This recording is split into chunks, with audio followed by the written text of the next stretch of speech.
Welcome back to the Foundry by Forge College. I'm so excited you're here because today we are diving into one of my absolute favorite parts of the smart contract security track. Specifically, we're in our capstone for building a secure access control system, and this explainer is all about implementing integrated access components. Now, if you were with us for the last lesson, we tackled mapping access flows and integration points, doing all the hard work on the drawing board. But hey, a blueprint can't protect a smart contract all on its own, right?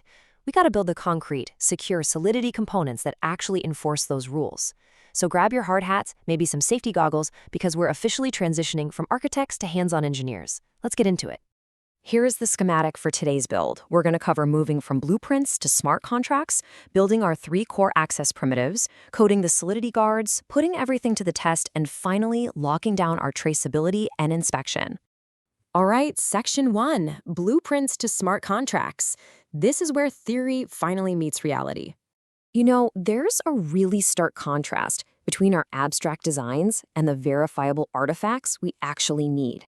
Our integration checkpoints, the flow diagrams, those beautifully drawn boxes and arrows, they're absolutely crucial. But at the end of the day, they're just ideas. We've got to turn those ideas into verifiable artifacts, meaning actual Solidity code and unit tests. Because in the world of Web3 security, if it isn't verifiable, it literally doesn't exist.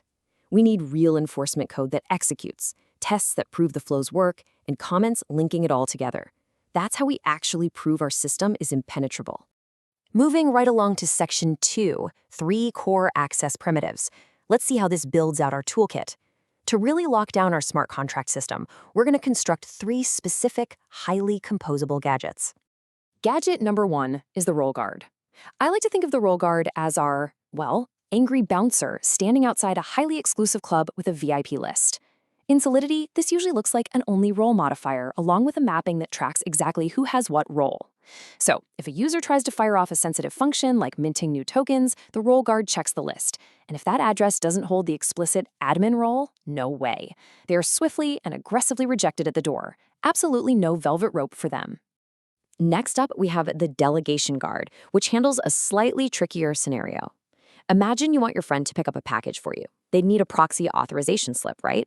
Like a note saying, hey, I give this person permission. Well, the delegation guard does exactly this on-chain. It acts as a gatekeeper that double-checks a separate, trusted delegation registry. It wants to ensure the caller has explicitly been granted permission to act on someone else's behalf before it lets the transaction go through. And finally, our third gadget, the context assertion. This one is basically our automated caller ID check. In complex, decentralized apps, you're constantly having modules call other modules. But how does module B actually know that a call came from module A and not from some malicious attacker trying to sneak through the front door? The context assertion is this super lightweight helper that guarantees the caller is exactly who we expect it to be. By strictly verifying the immediate caller, we avoid those incredibly dangerous mistakes like heavily relying on tx.origin.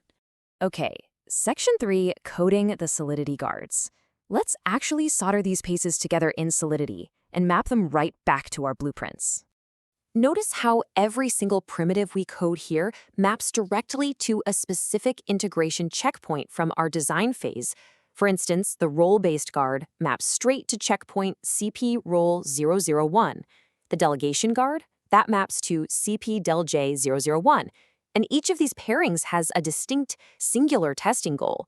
We aren't just writing code blindly hoping for the best. We're methodically checking off the exact security requirements we laid out on the drawing board. Now take a look at this single line of text. It's just an inline comment, but honestly, it's absolute magic. It says, enforces access flow 1, leading to checkpoint CP-role-001. Only admin may grant roles. This is a huge takeaway for your code. You absolutely must add explicit inline comments exactly like this directly above your Solidity modifiers. Why? Because when a security auditor or an automated static analysis tool reads your code, they need to trace the enforcement logic perfectly back to the original access flow design. This tiny little comment is the golden thread proving your code actually implements your secure architecture.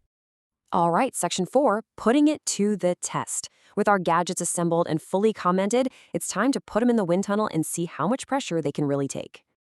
Our unit testing process here has to be ruthlessly strict. It's basically a 3-step dance. Step 1, execute the positive path. We verify that when an authorized user tries to do something, it works perfectly, like clockwork. Step 2, execute the negative path. We bring in a malicious actor or just an unauthorized user, and we force the transaction to fail. But step 3 is where the magic really happens. Assert exact revert messages. It isn't enough that the transaction fails, it must fail with the exact, specific revert message our guard was designed to throw. If it fails because of some random out-of-gas error and you didn't check the exact revert message, you might actually think your security guard worked, when in reality it was just pure coincidence. Oh, and here's a quick inventor's tip for you. Always use mock interfaces for external registries during testing. Think about it. When you're testing your delegation guard, you really don't want to rely on the actual massively complex delegation registry contract. Because if the registry breaks, your guard test fails, and you'll spend hours debugging the completely wrong thing. By using a simple mock interface, you're purely testing your own guard's logic in total isolation. Cultivating this level of testing precision is something we emphasize heavily across all the practical application courses here at Forge College. Trust me, it saves you so many headaches down the line. Which brings us to our final section, final traceability and inspection. Time to file our patent paperwork and prove this system is truly impenetrable. Now, at this point, you might be asking yourself, why? Why go through all the trouble of mapping every single code comment to an integration checkpoint? Why build out these extensive cables?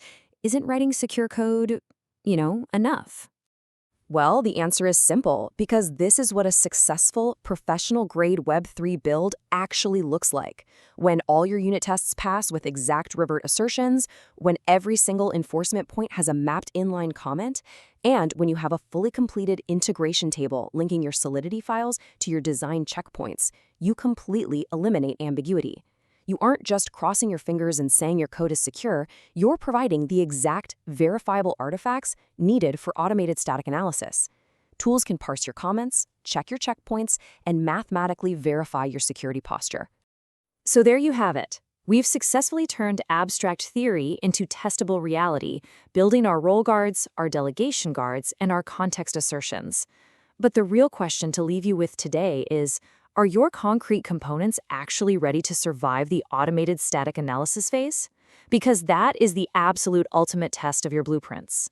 If you found this explainer fascinating, and hopefully maybe a little less intimidating, make sure you head over to forge.college to explore more incredibly deep Web3 topics.